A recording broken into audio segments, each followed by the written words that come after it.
হার্দিক প্রীতি শুভেচ্ছা অভিনন্দন ও আন্তরিক ভালোবাসা। তো আমি প্রথমেই বলবো যে তোমরা বিগত যে তড়িৎ ক্ষমতার চ্যাপ্টার মানে লেকচারগুলো যে আমরা কভার করে এলাম, সেই লেকচারগুলো অবশ্যই তোমরা দেখো, কেননা সেগুলো বোর্ড ভিত্তিক কোশ্চেন আমরা সেখানটায় সলভ করেছি এবং কোশ্চেনগুলোকে তোমরা নিজেরা আগে প্র্যাকটিস করো, তারপরে কি অ্যানসারের সাথে ম্যাচ করে নাও।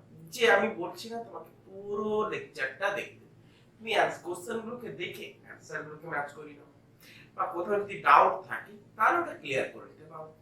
তো আজকে আমরা সেই তড়িৎ ক্ষমতা চ্যাপ্টার থেকে তো মাস্টার লেভেলের কিছু কোশ্চেন নিয়েছি, যে দুটো কোশ্চেন তোমাদেরকে নিজেকে আগে সলভ করতে হবে, তারপরে এখানে লক্ষ্য করতে হবে যে এই দুটি কোশ্চেন করতে গেলে তোমাকে কিছু কিছু কনসেপ্ট জানার প্রয়োজন, যেমন করে সমান্তরাল সমবায় এবং শ্রেণী সমবায়ের কিছু কনসেপ্ট ধারণা থাকা প্রয়োজন।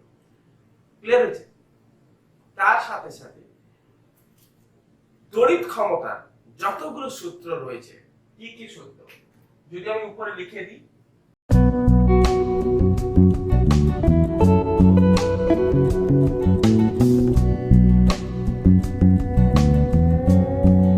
উপরে আমি লিখে দিচ্ছি P equals to VI, এক নম্বর সূত্র, P equals to V square by R, দুই নম্বর সূত্র হয়েছে।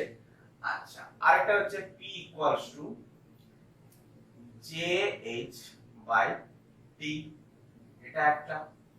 এটা কোন সূত্র থেকে এসেছে? না P equals to W by T, এই ফর্মুলা থেকে। যেহেতু W is equal to JH হয়ে থাকে, W equal to JH হয়ে থাকে, সেহেতু আমরা P equals to JH আমরা বসিয়েছি। তো এই সূত্রগুলো ধারণা পুরোপুরি আমাদের ক্লিয়ার থাকা প্রয়োজন। এবং সমান্তরাল সমবায়ের সূত্র এবং শ্রেণী সমবায়ের সূত্র কি হয়ে থাকে? না শ্রেণী সমবায়ের ক্ষেত্রে RS equivalent resistance equals to R1 plus R2 plus R3, এমনি করে করে প্রত্যেকটা রেজিস্ট্যান্সের সমষ্টি হয়ে থাকে। আর প্যারালাল বা প্যারালালের ক্ষেত্রে ইকুইভ্যালেন্ট রেজিস্ট্যান্স আমরা কিভাবে বার করি? না 1 by RP, parallel equivalent resistance প্যারালালের ক্ষেত্রে। তো ইকুয়ালস টু আমরা কি করব? 1 by R1 plus 1 by R2, যতগুলো রোধ থাকবে প্রত্যেকটা রোধের আমরা অনন্য করে কি করব? তাদের সমষ্টি করব, দিয়ে আমরা আলটিমেট আমরা কি করব? তাকে আবার উল্টে দেব, তার অনন্যটাকে আমরা ধরব প্যারালাল রেজিস্ট্যান্স, তার ইকুইভ্যালেন্ট রেজিস্ট্যান্স কত হবে। তাহলে এই ফর্মুলাগুলোকে আগে আমাদের পুরো একদম ধারণার মধ্যে রাখা প্রয়োজন, তারপরে কি এই অঙ্কগুলো অবশ্য আমরা ইজিলি করতে পারব। তো আগে সূত্রগুলো আমি তোমাদেরকে সেট করে দিয়েছি, কোশ্চেনগুলোকে এবারে দেখো, নিজেরা চেষ্টা করো। আমি টাইম দেব 1 2 3 4 স্টার্ট। তো নিজেরা আগে চেষ্টা করো, তারপরে এখানটা লক্ষ্য করো। তো একটা কথা হচ্ছে কি, আমি তো এখানটা আর এরকম করে তো দাঁড়িয়ে থাকতে পারি না, তোমাকে চেষ্টা করতে হবে। একটা জিনিস হচ্ছে, একটা মানে কথা আছে, যখন জয় নিশ্চিত থাকে, যখন তোমার জয় যে তুমি সাকসেস পেতে চলেছো সেটা যখন নিশ্চিত থাকে, তো তখন তো যে কেউ যুদ্ধ করতে পারে, তখন তো যে কেউ যুদ্ধ করতে পারে। তোমার যখন জয় নিশ্চিত হয়ে যাচ্ছে যে আমি সাকসেস পাবোই পাবো, তো মোটা কথা হচ্ছে এখানটায় যে যোদ্ধা তো আমি তাকেই বলবো যে যার ক্ষেত্রে পরাজয় নিশ্চিত হওয়া সত্ত্বেও সে যুদ্ধ ক্ষেত্রে লড়াই করতে সক্ষম হয়। যোদ্ধা আমি তাকেই বলবো, সে জানে যে আমি হেরে যাব, কিন্তু তা সত্ত্বেও যুদ্ধ করতে সক্ষম, যে আমি যুদ্ধ করব, যুদ্ধের দ্বারা আমি হার স্বীকার মানবো, ঠিক আছে, কিন্তু আমি যুদ্ধ করব। তা তেমনই একটা উদাহরণ কে ছিলেন?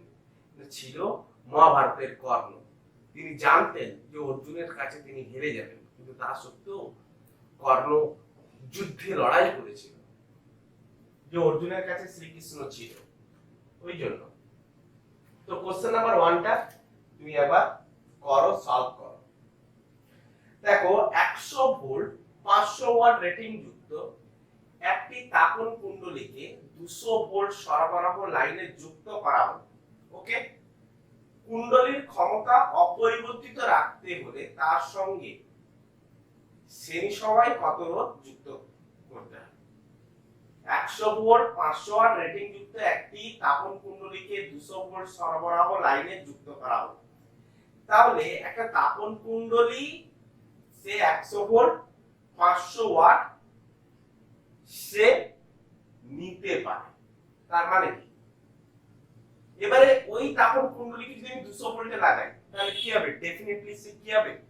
ওই তাপন কুণ্ডলীটা নষ্ট হয়ে যাবে, কারণ তার যে বিভবটা তার কাছে সাজেস্ট করা আছে তার থেকে বেশি বিভব দিলে কি হবে? অবশ্যই নষ্ট হবে। তাহলে আমাকে কি করতে হবে না, ওই তাপন কুণ্ডলীর জন্য 100 ভোল্টে আমাকে কি করতে হবে? রাখতে হবে। তার মানে তার সাথে কিছু একটা রেজিস্ট্যান্স আমাকে যোগ করতে হবে, যে রেজিস্ট্যান্সটা বাধা দেবে এবং ভোল্টেজটাকে কি করবে? ড্রপ করবে। তার জন্য কি করতে হয়েছে? শ্রেণী সমবায়ে একটা রোধ যুক্ত করতে হবে। তাহলে যখন তাপন কুণ্ডলীটা এই রেটিং, সে তাহলে ম্যাক্সিমাম কি পরিমাণ তড়িৎ পরিবহন করতে পারে সেটা খেয়াল করতে হবে, তাই না? কারণ আমি 200 ভোল্ট লাইনের সঙ্গে যখন আমি যুক্ত করব, সাপোজ দেখো যে আমার বিভব প্রভেদটা হচ্ছে আউটসাইড বিভব প্রভেদ, আউটসাইডে হচ্ছে কত? আউটসাইডে বিভব প্রভেদ হচ্ছে 200 ভোল্ট। তাহলে এই আউটসাইডের বিভব প্রভেদটা আমাকে বর্তনীতে কি করতে হবে? সেটাকে কি করতে হবে? অ্যাডজাস্ট করতে হবে। তো তাপন কুণ্ডলীর বিভব প্রভেদটা কত? না, তাপন কুণ্ডলীর 100 ভোল্ট। তাপন কুণ্ডলীর বিভব প্রভেদ, যে এটা হচ্ছে আমাদের কি তাপন কুণ্ডলী, আমি লিখে রাখলাম তাপন কুণ্ডলী। তো তাপন কুণ্ডলীর বিভব প্রভেদ কত? সেটা 100 ভোল্টের বেশি নিতে পারবে না। খেয়াল করতে হবে তোমাকে, তার বিভব প্রভেদ কত হওয়া উচিত? 100। তো তার সাথে অ্যাডজাস্ট করার জন্য আমাকে আরেকটা বিভব প্রভেদ নিতে হবে। তার সাথে অ্যাডজাস্ট করার জন্য আমাকে আরেকটা রোধ নিতে হবে। সে কিছু পরিমাণ বিভবকে কি করবে? ক্ষয় করে দেবে, নষ্ট করে দেবে। তাহলে এইটা যে এটা হচ্ছে এক্সট্রা 200 ভোল্টে লাগানোর জন্য যে এই যে এক্সট্রা বিভবটাকে সে নষ্ট করবে, যার ফলে এ কোনটাকে নষ্ট করবে? এ ডেফিনেটলি 100 ভোল্ট করবে। এ কাকে নষ্ট করবে? এই আউটসাইডের 100 ভোল্ট কিছু পরিমাণ কমাবে। ভালো করে খেয়াল করো, না হলে তো এই নষ্ট হয়ে যাবে। আমি যদি এই রোধটাকে যদি না লাগাই, এটা হচ্ছে এক্সটার্নাল রোধ, তাহলে এক্সটার্নাল রোধের দ্বারা বিভব পতন ঘটবে। এই পরিমাণ বিভবটা কি হবে? এটা বিভব লিখে রাখলাম, এই পরিমাণ বিভব পতন ঘটাতে হবে, যার ফলে এই বিভব প্রভেদ যার জন্য বাহ্যিক রোধ যুক্ত করতে হয়। কেন এটা আমি করব? কেন? যে আউটসাইডে যে 200 ভোল্ট রয়েছে, সেই 200 ভোল্টটা এ কি করবে? অ্যাডজাস্ট করে দেবে তাকে, দিলে আবার তখন কুণ্ডলীর বিভব প্রভেদটা 100 ভোল্টই থাকবে। এই জন্যই তো। আচ্ছা, তাহলে এই 200 ভোল্ট ইকুয়ালস টু আমি কি লিখতে পারি? V ইকুয়ালস টু IR লিখতে পারি। সেটা কত হবে? 100 তো হবে। বোঝার চেষ্টা করো, V ইকুয়ালস টু IR লিখতে পারি। তাহলে আমি লিখে রাখলাম 100 প্লাস, আচ্ছা এক্সট্রা বিভব প্রভেদ কত ছিল? 100 ছিল। এক্সট্রা বিভব প্রভেদ কত ছিল? 100। তাহলে এক্সট্রা বিভব প্রভেদটার জন্য আমাকে I ইনটু R ওহমের সূত্র থেকে বার করতে হবে। তাহলে কি পরিমাণ তড়িৎ প্রবাহ আমাকে চালাতে হবে, দিলে আমার ওই পরিমাণ রোধটা বেরিয়ে যাবে। আমি তড়িৎ প্রবাহটা কি পরিমাণ চালাবো? দেখো শ্রেণী সমবায়ে যুক্ত আছে, তাহলে শ্রেণী সমবায়ে যদি যুক্ত থাকে তাহলে এই তাপন কুণ্ডলী আর এই এক্সট্রা যে রোধটা আমি যুক্ত করেছি, আরে দেখো তাপন কুণ্ডলী ধরো এটা একটা গিটার, তার সাথে আমাকে কি করতে হয়েছে? একটা রোধ যুক্ত করতে হয়েছে। আর এখানটা আমি কি করেছি? 200 ভোল্ট সাজেস্ট করেছি, তাই না? তাহলে এর মধ্যে 100 ভোল্ট, এ 100 ভোল্ট ক্ষয় করবে, এ 200 ভোল্ট, তবে তো অ্যাডজাস্ট হবে, তাই না? তাহলে শ্রেণী সমবায়ের ক্ষেত্রে তাপন কুণ্ডলীর মধ্য দিয়ে যে পরিমাণ কারেন্ট যাবে এই রোধের মধ্য দিয়ে সেই একই পরিমাণ কারেন্ট যাবে। তাহলে আমার মোটা প্রশ্ন হচ্ছে যে ওই তাপন কুণ্ডলী কি পরিমাণ কারেন্ট পরিবহন করছে, তো সেটা আমরা এখান থেকে বার করতে পারবো কেমন করে না P equals to VI formula থেকে I is equal to P by V। তো P টা হচ্ছে কত 500, V টা হচ্ছে কত 100, তার মানে কত 5 অ্যাম্পিয়ার। তার মানে কত 5 অ্যাম্পিয়ার। তার মানে এই রোধ, এই যে এক্সট্রা যে আমরা রোধটা লাগিয়েছি তার বিভব প্রভেদটা যে 100 হবে, তাহলে এই 100 এর জন্য I কত হবে না 5 অ্যাম্পিয়ার, বাকিটা রোধ, তবে 100 করে দেব, বোঝার চেষ্টা করো। তাহলে এই পাশে আমি কত নিলাম 100 টাকা, এই পাশে নিলে 100 হলো ইকুয়ালস টু I হচ্ছে কত 5 অ্যাম্পিয়ার, আর হচ্ছে কত আর করে বার করতে হবে, আর এখান থেকে আমি বার করতে পারি, এটা করেও বার করতে পারি। তো আর ইজ ইকুয়াল টু এখান থেকে আমি লজিক্যালি হেঁটেছি, এটা আমি লজিক্যালি যে আমার তাপন কুণ্ডলীতে 100 এর বেশি আমি বিভব প্রভেদ দিতে পারি না, নাহলে তাপন কুণ্ডলী নষ্ট হয়ে যাবে। তো বাকি 100 আমাকে অ্যাডজাস্ট করতে হবে। তো আর ইজ ইকুয়াল টু কত না 20 ওহম। তাহলে কি পরিমাণ এক্সটারনালি কি পরিমাণ আমাকে এখানটায় রোধ লাগাতে হবে, এখানটা আমাকে রোধ লাগাতে হবে 20 ওহম। তাহলে গিয়ে আমার ক্ষমতা অপরিবর্তিত থাকবে। ক্ষমতা অপরিবর্তিত থাকা মানে কি যে 100 ভোল্টে যে ক্ষমতা দিচ্ছে 200 ভোল্টে লাগালেও সেই একই ক্ষমতা দেবে।